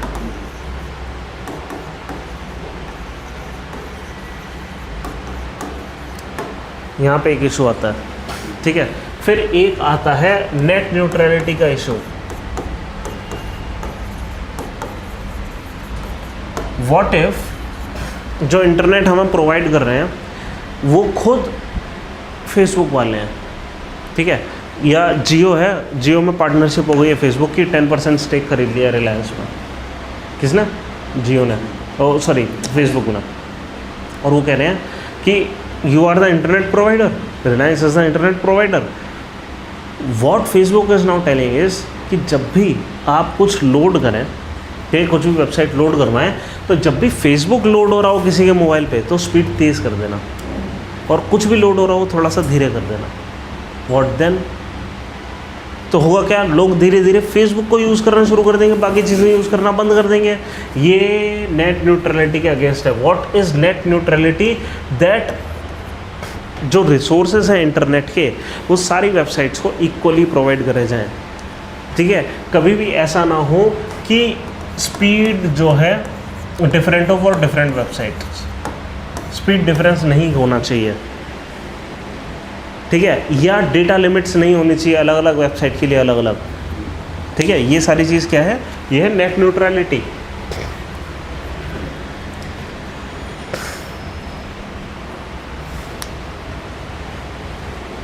ठीक है।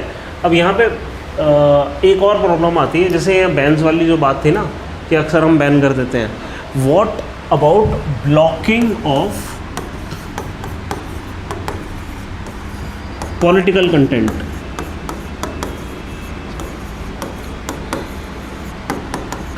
कि अक्सर ऐसा देखा गया है कि YouTube अक्सर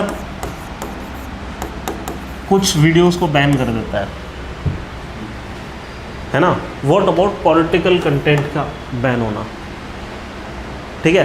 फिर इसमें एक और चीज़ आती है, डार्क इंटरनेट।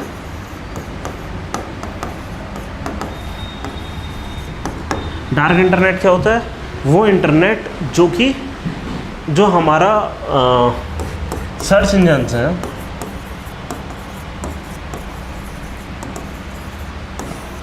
है ना, वो क्रॉल नहीं कर पा रहे हैं, ठीक है। वो इंटरनेट जो कि क्रॉल नहीं कराया गया है।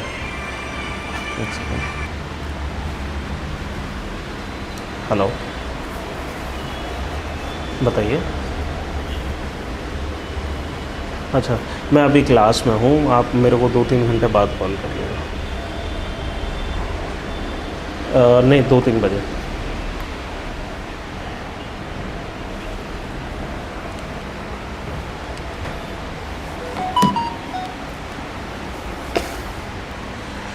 ठीक है, बस ये हो गया। अब इसके अलावा जो ये तो दो मेन इश्यूज़ हैं साइबर एथिक्स के, ठीक है। इसके अलावा कुछ और इश्यूज़ हैं जैसे पब्लिक डिसेंसी और ये सारी चीज़ें, वो हम इतना इस पे नहीं जा रहे हैं, है ना। मतलब ऐसे तो लोग गलत के ज़्यादा ही यूज़ करते हैं, बट वो एक उसमें भी अक्सर जर्नलिस्ट यूज़ करते हैं, क्योंकि उनको अपना ट्विटर पे अपना कंटेंट नहीं डाले, इसलिए वो एनोनिमसली अपलोड करते हैं ताकि सच्चाई। वो डार्क नेट नहीं है, वो फिर भी आपको दिख रहा है ना। डार्क नेट क्या होता है? जो कि आपको नहीं दिख रहा। यूज़ करते हैं ना कोई जर्नलिस्ट, वो अपना कंटेंट वहाँ डाल देते हैं ताकि वो एनोनिमस रहे। तो वो क्या होता है? कि सर्च इंजन पे कोई भी चीज़ तब दिखाई देती है जब उस वेबसाइट को गूगल का मान लो सर्च इंजन क्रॉल कर ले रहा है, पढ़ ले रहा है पूरी वेबसाइट। व्हाट इफ़ जो वेबसाइट्स हैं वो अपनी जो कंटेंट है उसको गूगल को सर्चेबल ही नहीं बना रही, क्यों गूगल पे सर्च ही हो, क्यों वो छुपे रहना चाहते हैं सर्च इंजन से, या किसी भी निगाहों से छुपे रहना चाहते हैं, वही मतलब वो डार्क नेट पे अपलोड करते हैं उस चीज़ को, ताकि कोई ना पढ़ पाए। नहीं, ताकि वो वहाँ पे अपलोड करके ये वो इंटरनेट है जो कोई ना पढ़ पाए, कोई देख ना पाए,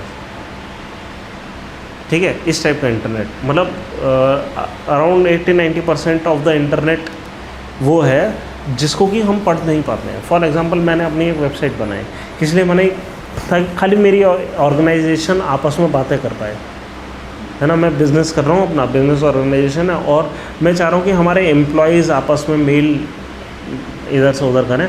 सिर्फ इसके लिए मैं एक वेबसाइट बना रहा हूँ, और उसको मैं पब्लिसाइज़ भी नहीं कर रहा, किसी को नहीं पता है, बस उन 5 लोगों को पता है जो लोग आपस में बिज़नेस कर रहे हैं, मान लो, है ना। ये डार्क इंटरनेट है, मैं उसको क्रॉल ही नहीं कराया, मैंने गूगल सर्च इंजन को बोला ही नहीं कि उसको क्रॉल कर ले। आप समझ रहे हैं? तो ये चीज़ क्या हो गई, ये हो गया डार्क इंटरनेट। क्यों? क्योंकि लोगों को दिख नहीं रहा है कि क्या हो रहा है। बट अब इस डार्क इंटरनेट की एक प्रॉब्लम क्या है कि because this part of the internet is not accessible to all, therefore what people with mal intentions do is, यहाँ पे ड्रग ट्रेड होता है, ट्रैफिकिंग होती है अलग अलग किस्म की, इंक्लूडिंग ह्यूमन ट्रैफिकिंग, वेपन्स, हर टाइप की ट्रैफिकिंग डार्क इंटरनेट पे फिर होना शुरू हो जाती है, ठीक है। अक्सर फिर ये चीज़, ये फ्री एंड ओपन इंटरनेट हो गया। फिर यहाँ पे सवाल उठता है कि should VPNs be allowed, virtual private networks. What is VPN? VPN करता क्या है? ओरिजिनल लोकेशन जो हमारा है उसके अलावा हमें मतलब देखो क्या करता है ये कि आपका जो नेटवर्क आपका जो IP एड्रेस है वो किस टाइप से डिफाइंड होता है, वो आपका एड्रेस है। कोई भी इंटरनेट से इंटरनेट कैसे चल रहा है कि ये एक कनेक्शन है between you and someone else, ठीक है। और ये जो कनेक्शन है वो काफ़ी कॉम्प्लेक्स होकर आ रहा है। आप जब YouTube की वीडियो देख रहे हो, है ना, आप एक रिक्वेस्ट कर रहे हो अपने लोकल सर्वर को, ठीक है, वो अपने डेटा सेंटर को रिक्वेस्ट कर रहा है, वो किसी और डेटा सेंटर को रिक्वेस्ट कर रही है। मान लो डायरेक्टली डेटा सेंटर को रिक्वेस्ट जा रही है, ये वाले डेटा इस एड्रेस पे भेजो, किस एड्रेस पे जहाँ से रिक्वेस्ट आई है, ठीक है। अगर वो एड्रेस बार बार चेंज हो रहा है, वो कैसे भेजेगा, या एड्रेस फिक्स नहीं है, उसको पता ही नहीं है डेटा कहाँ जाना है, पैकेट में बन के, हमें नहीं पता, है ना। तो ये प्रॉब्लम है। इसलिए होता क्या है कि हर किसी के पास एक एड्रेस होता है, ठीक है। और ये एड्रेस क्या है, ये एक पब्लिक नेटवर्क है, सबको पता है ये एड्रेस क्या है, क्योंकि उस एड्रेस तक जाना था कुछ सामान। व्हाट इफ़ हम इस एड्रेस पर डायरेक्ट पहुंचाने की जगह हम क्या करें, एक सर्वर पे पहुंचाएं, उससे दूसरे सर्वर पे पहुंचाएं, और ये दूसरा सर्वर क्या कर रहा है, बार बार आपका एड्रेस जो है ना वो चेंज कर दे रहा है। एक प्राइवेट नेटवर्क क्रिएट कर रहा है। प्राइवेट नेटवर्क क्या है कि आपका एड्रेस पहले कुछ बता रहा है, फिर कुछ बता रहा है, और आप खाली एक सर्वर के साथ कनेक्टेड हैं, और खाली इसको पता है आपका एड्रेस क्या है। जितना भी डेटा मिल रहा है वो इसको मिल रहा है, और ये पहले इस एड्रेस पे भेज रहा है, इस पे भी आप हो, फिर इस एड्रेस पे भेज रहा है, इस पे भी आप हो, आपको सारा डेटा मिल तो जा रहा है, बट क्या है कि बार बार आपका एड्रेस चेंज होकर मिल रहा है। और कोई एक सर्वर है जो सिर्फ इस एक सर्वर को पता है कि ये क्या है आपका एड्रेस जो बार बार चेंज हो रहा है। इससे आपका इंटरनेट थोड़ा सा स्लो होगा, क्योंकि डेटा ट्रांसफ़र रैंडमली हो रहा है थोड़ा सा, है ना, लेकिन आपको कोई ट्रैक नहीं कर पाएगा, है ना। तो वर्चुअल प्राइवेट नेटवर्क इस तरीके की चीज़ होती है कुछ, ठीक है। अब सवाल ये उठता है, क्या ये अलाउ होना चाहिए, है ना। मिसयूज़ ज़्यादा है ना।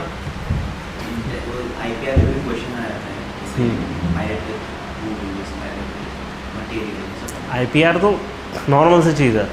VPN मतलब ये थोड़ा सा और कॉम्प्लेक्स सिनेरियो पहुंच जाता है ना। VPN के बारे में पता होना चाहिए, अगर एथिक्स में अगर सवाल गलती से भी आता है ना। हम कर क्या रहे हैं, ज़्यादातर चीज़ों को ट्रैक करने की कोशिश कर रहे हैं, और ज़्यादातर चीज़ों में एक जैसे, क्योंकि पॉइंट्स बनेंगे, हम उन सबको एक साथ कर ले रहे हैं ताकि आपके दिमाग में पॉइंट्स बैठे रहें। जब भी इससे रिलेटेड कोई भी चीज़ आए, आप फ्यूल पॉइंट्स एक दो डाल लो और 3-4 फोल्डर पॉइंट्स के साथ कवर करके एटलीस्ट वो आंसर लिख दो, है ना। ये ना हो कि आपके पास लिखने को भी कुछ ना हो, है ना।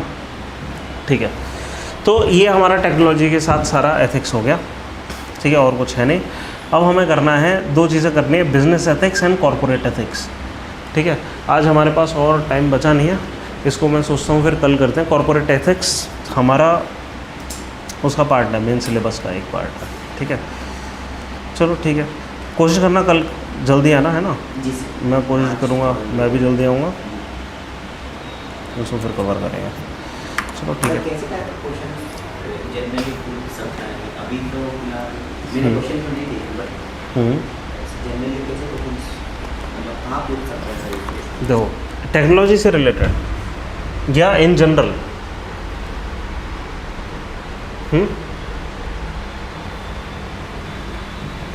आप टेक से रिलेटेड क्वेश्चंस की बात कर रहे हैं, कैसे आ रहे हैं, या इन जनरल कैसे आ रहे हैं?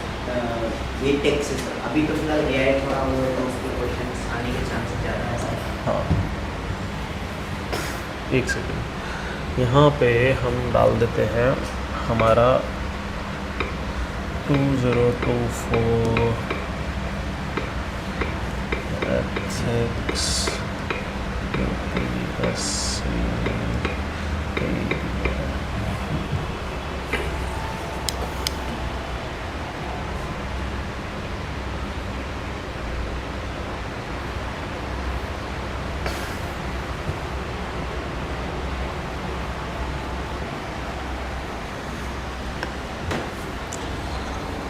हर बार एक आध क्वेश्चन टेक से आता ही आता है।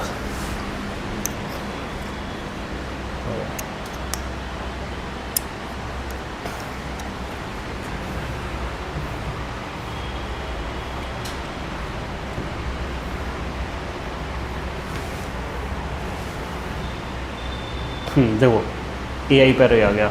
The application of AI as a dependable source of input for administrative rational decision making is a debatable issue. Should we allow AI to be used in decision making, rational decision making? ये तो बहुत fast है। हाँ, वो भी administrative क्यों नहीं कर सकते? कहाँ कर सकते हैं? पहले तो इमेजिनेशन के घोड़े दौड़ाओ, कहाँ यूज़ कर सकते हैं? Where can we use AI in administration? Administration level तक हम वहाँ कर सकते हैं, जैसे कि data collection, for example. Okay, plan मान लीजिए कोई आपको बहुत सारा डेटा पड़ा हुआ है और उसको आपको ऑर्गेनाइज करना है, यस। वहाँ पर हम ये बता सकते हैं कि किसने टैक्स दे दिया, किसने नहीं दिया, ये बता सकते हैं। ट्रांजैक्शंस चेक करके कहाँ पे फ्रॉड हो रहा है। और ये हम नहीं कर सकते कि किसको देना है, या मतलब वो मतलब थोड़ा ज़्यादा हो जाएगा कि अगर हम AI को ही डिसाइड करने दे दें कि इस पे रेगुलेशंस लग रहे हैं। नहीं, रेगुलेशन तो सब पे लग रहे हैं, हाँ। बट किसके ऊपर रेट डालनी है ये AI डिसाइड कर रहा है। है। हम क्यों नहीं दे सकते? ये तो हम बता सकते हैं। AI हमसे ज़्यादा समझदार है, AI हमसे ज़्यादा ऑब्जेक्टिव है। तो उसमें थोड़ा बहुत सारा ह्यूमन एलिमेंट्स डिपेंडेंट होता है। हाँ, वो सब सही है। हम AI चैट बॉट्स बना सकते हैं। आप पासपोर्ट के लिए आप कुछ कर रहे हो और उससे पूछने की कोशिश कर रहे हो गवर्नमेंट डिपार्टमेंट से, प्लीज़ मैं इस तारीख को नहीं आ सकता, क्या मेरे को आप ये तारीख बता सकते हैं मेरे लिए कौन सी सूटेबल होगी, और वो आपको तारीख दे देता है। ये कर सकता है। और एडमिनिस्ट्रेटिव लेवल में हम वहाँ यूज़ कर सकते हैं कि जैसे कि गाइडलाइंस सबको तो याद नहीं होता। हाँ, तो हम ये चेक करवा राइट, एकदम, कि हमने सारे रूल्स एंड रेगुलेशन उसको फीड करा दिए और कोई बंदा जाकर पूछ रहा है अब मेरे को एक पेंसिल की फैक्ट्री खोलनी है, can I open it in this and this area, मेरे को क्या क्या करना पड़ेगा, मेरे को क्या क्या रेगुलेशंस अडॉप्ट करनी पड़ेगी, किस किस से परमिशन मांगनी पड़ेगी, और उन परमिशन के लिए मेरे को एड्रेस दे दो। सबका दे दिया उसने, है ना। बढ़िया यूज़ AI का। Why can not we use it in AI? तो point is a debatable issue. उन्होंने बोल दिया critically examine the statement from ethical point of view. दोनों साइड को देना। हाँ, अब पॉइंट ये है कि सबसे पहले हमें ये बताना पड़ेगा कि क्या क्या एप्लीकेशन पॉसिबल है, ठीक है, और बहुत छोटे में बताना पड़ेगा AI कर क्या सकता है। ऑर्गेनाइज कर यस, उसके बाद हमारे बिहार पे डिसीजन मेकिंग कर सकता है, डेटा को बेटर एनालाइज कर सकता है, हाँ, सर्वेलेंस कर सकता है, ठीक है। और ये सारी चीज़ें नाउ अब जब ये देखते हुए सरकार का डेटा एनालाइज कर दिया, सर्वेलेंस कर दिया, डिसीजन मेकिंग कर दिया, और interaction with the government, people to government interaction को बेटर कर दिया, ठीक है, और मे बी सिंप्लीफाई कर दिया पीपल के लिए पूरे गवर्नेंस स्ट्रक्चर को। ये 4-5 काम कर दिया। If AI is doing this, अब क्रिटिकली एग्जामिन करना है एथिकल पॉइंट ऑफ व्यू से, ये हमें अलाउ भी करना चाहिए। सर सबसे पहला प्रॉब्लम तो वही आ गया कि क्या? अभी लॉज और गाइडलाइंस जब समझ में आ गया तो उसका एक्सपेक्ट करना भी आसान होता है, क्योंकि लोगों को समझ में आया कहाँ लूपहोल्स पता चल जाएगा ना सर, क्योंकि आपको ऑलरेडी जब गाइडलाइंस पता है तो आप उसको एक्सपेक्ट करने में आपको ज़्यादा समय नहीं लगेगा। ठीक है, आप दो, मैं कह रहा हूँ नेगेटिव जा रहे हो, पहले पॉजिटिव पॉइंट दो। पॉजिटिव तो वही सर, जैसे ऑर्गेनाइज हाँ। हाँ, नहीं, ये पॉजिटिव नहीं है, ये तो हम कर सकते हैं। अच्छा। अब ऐसा करके अच्छा क्या है, ये क्यों अच्छा है? गवर्नमेंट एफिशिएंसी बढ़ गवर्नमेंट एफिशिएंसी बढ़ रही है, रिसोर्सेज का कम मतलब वो, exactly economic point of view. और दूसरा ये हो गया है कि गवर्नमेंट का वर्क फोर्स कम हो जाएगा। हाँ, वो ठीक है, हम मतलब कम खर्चे में हम ज़्यादा कर रहे हैं, क्या हम लोगों तक पहुंच रहे हैं? अभी क्या है, हमने गवर्नेंस करा नहीं है। जब हम एडमिनिस्ट्रेटिव एथिक्स पे जाएंगे ना, है ना, जब हम एडमिनिस्ट्रेटिव एथिक्स पे जाएंगे, गवर्नेंस वाकई में हम डेप्थ में जाएंगे, गवर्नेंस के क्या क्या डायमेंशंस होते हैं, हम बताएंगे क्या डायमेंशंस होते हैं कि पीपल सेंट्रिक होनी चाहिए गवर्नेंस, क्या ये पीपल सेंट्रिक है, क्या गवर्नमेंट और ज़्यादा पास पहुंच गई है, क्या ये ट्रांसपेरेंसी और ला रहा है, ज़्यादा ट्रांसपेरेंसी, क्योंकि नियम जो लिखे गए हैं, रूल्स, रेगुलेशंस, लॉज, एक्ट्स, जो कुछ भी लिखे गए हैं वो बहुत कॉम्प्लेक्स लैंग्वेज में है। This is simplifying it, and simplification means transparency, है ना। ये सारी चीज़ें हो रही हैं। तो कहने का मतलब क्या है, उस सेंस में एथिकल पॉइंट ऑफ व्यू से हम ये बोल सकते हैं कि गवर्नमेंट और ज़्यादा ट्रांसपेरेंट हो रही है और ये सारी चीज़ें हो रही हैं। I think we should allow, but then problems क्या हैं?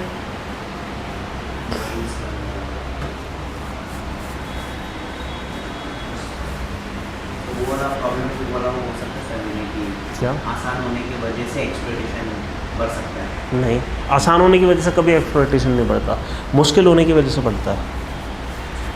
जितना हमने ओपेक बना दिया, जितना डिफ़िकल्ट बना दिया गवर्नेंस को, उतना करप्शन चलेगा। क्यों? आसान बनाने के लिए हम करप्शन करते हैं प्रोसेसेस को। तब तो फिर इस पे हम वो बोल सकते हैं काफ़ी लोगों का जॉब लॉस होने वाला है। Job loss ethical point of view से एक हो सकता है, और डिपेंडेंसी आ सकता है सबसे ज़्यादा कि लोग एक तरीके हाँ, से सही बात है, यू नो AI पे ज़्यादा डिपेंडेंट हो जाए कि वो ओवर डिपेंडेंसी आ सकती है, ठीक है। और थर्ड ये हो सकता है कि सर कभी अभी इलेक्ट्रिसिटी ऐसा तो नहीं है कि ज़िंदगी भर रहेगा, कभी ना कभी ब्लैकआउट कुछ तो हो सकता है, अगर ग्रिड कुछ हो गया। ओह अच्छा, in case of some critical failure, ये ओवर डिपेंडेंसी है, हाँ, डिजास्टर वगैरह हो गया तो बड़ी प्रॉब्लम हो जाएगी। तो हमारा डेटा ही लॉस हो जाएगा, मान लो उस पर ज़्यादा डिपेंडेंट। नहीं, फिर वो तो इनको डेटा मैनेजमेंट करना पड़ेगा ना, अलग अलग सर्वर पर डिस्ट्रीब्यूट करना पड़ेगा। NIC अपना डेटा बहुत अच्छे से मैनेज करता है, बहुत सारे सर्वर्स हैं उनके पास। मतलब मैं उस एंगल में जा रहा था कि मान लीजिए कोई डिजास्टर हो जाता है तो ये पूरा एक स्टॉक पे आ गया, क्योंकि वो उस पर उसके बिना फिर काम नहीं होगा। बिल्कुल, ठीक है, समझ रहे हैं कहाँ कहाँ आ रहा है। फिर और देखते हैं, और कुछ आया है, explain dimensions of ethics that influence human action. अच्छा, एक और चीज़, ये सारा यूटिलिटेरियन पॉइंट ऑफ व्यू से हुआ है ना। आप डियोंटोलॉजिकल पॉइंट ऑफ व्यू से भी कह सकते हो कि क्या ये सही है। डियोंटोलॉजिकल पॉइंट ऑफ व्यू से हम क्या कहते हैं, क्या ये सही है राइट्स के मामले में, और उस लेवल पे, is it democratically right to do this, is it constitutionally right to do. Deontological आप समझ गए ना क्या होता है, उस सेंस में भी कुछ पॉइंट सोचने की कोशिश करना, है ना। Because in principle is it right, yes it is right in principle, because it is more democratic when government is near to the people, है ना। When communication is better, government comes near, है ना. And when the distance between the government and the people is reduced it means better democracy. तो on the basis of principles also it is good. ठीक है, हमेशा ध्यान रखना utilitarian point of view के साथ एक डिओंटोलॉजिकल पॉइंट ऑफ व्यू भी लेकर चलना कि कॉन्स्टिट्यूशनली सही है कि नहीं, डेमोक्रेटिकली सही है कि नहीं, प्रिंसिपली सही है कि नहीं, है ना. हो सकता है रिलीजियस पॉइंट ऑफ व्यू भी आप ले आओ, है ना, ला सकते हो, मैं ये नहीं कह रहा, बट कोशिश करना कि वैसे ना लाओ, एक तरफ ज़्यादा ना हो, है ना. ठीक है, फिर it is not enough to talk about peace, one must also believe in it. ये टेक्नोलॉजी से रिलेटेड तो नहीं है ना. आगे चलते हैं. Global warming, climate change, environmental ethics आ गया. ठीक है, कि global warming, climate change are the outcomes of human greed in the name of development, indicating ये. ठीक है, how do you put an end to this to protect life and bring equilibrium between society and environment. कैसे करोगे? अब यहाँ पे deontological और utilitarian दोनों पॉइंट ऑफ व्यू आ जाएंगे. भाई हमारा हम कह रहे हैं कि हमें वो करना चाहिए जो हमारे लिए बेटर है. हम शॉर्ट टर्म गोल क्यों देख रहे हैं, लॉन्ग टर्म देखें ना, हमारे लिए इन द लॉन्ग रन क्या बेटर है. वो असली यूटिलिटेरियन पॉइंट ऑफ व्यू वो होगा. उस सेंस में हमें इक्विलिब्रियम लाना है. ठीक है, और plus in principle who are we to play with nature, who are we to take decisions on behalf of our future generations, है ना. तो उस टाइप का पॉइंट ऑफ व्यू कुछ उठा लेना, है ना. इनको लिखने की कोशिश करना, जो जो चीज़ें हमने कर लिया ना उसको लिखो, है ना. 2024 का पेपर है, पहला वाला क्वेश्चन लिखो, इसको लिखो. ठीक है, हमेशा 2-3 क्वेश्चन आएंगे ही आएंगे टेक्नोलॉजी और इन सबसे एप्लीकेशन पार्ट से. ग्रेट थिंकर्स हटाओ, ग्रेट थिंकर्स हटा देते हैं. कॉन्सेप्ट ऑफ जस्टिस अनजस्ट, ये actually the concept of just and unjust मैंने आपको बताया था, डिओंटोलॉजिकल एथिक्स हम कर रहे थे ना तब. बट हम इस जस्ट एंड अनजस्ट वाली चीज़ को ना हम फिर से करेंगे एक बार. कब? जब हम वेस्टर्न फिलोसफर्स करेंगे. ठीक है, ये कौन है? वेस्टर्न में भी सारे तो इम्पोर्टेंट हैं सर, खाली इतने नाम मैं जो आपको बताऊंगा वो करना बस. ठीक है, सारे नहीं करना है. ये सिविल सर्विसेज से रिलेटेड है. Code of conduct, code of ethics हम आगे करेंगे. भारतीय न्याय संहिता से रिलेटेड आ गया, चलो ठीक है. इंडियन कल्चर है, मिशन कर्मयोगी स्कीम से रिलेटेड है, गवर्नेंस है, और उसके बाद सेक्शन बी. तो दो मैं बोल रहा हूँ 2-3 सवाल, एक दो सवाल मिनिमम आएंगे. टेक से आएगा, टेक एंड एनवायरनमेंट. तो इसमें आपको रेडी रहना है बस, बाकी तो है ही.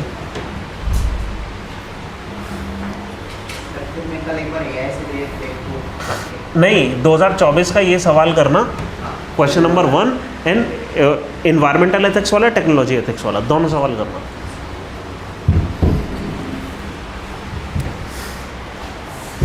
ठीक है, फिर हम करेंगे कॉरपोरेट गवर्नेंस से रिलेटेड. कॉरपोरेट गवर्नेंस पे हर 2 साल में एक सवाल आता है. कल हम कॉरपोरेट गवर्नेंस करेंगे, और फिर कोशिश करेंगे कि गवर्नमेंट एथिक्स, मतलब ये इसमें गवर्नेंस वगैरह में आ जाए.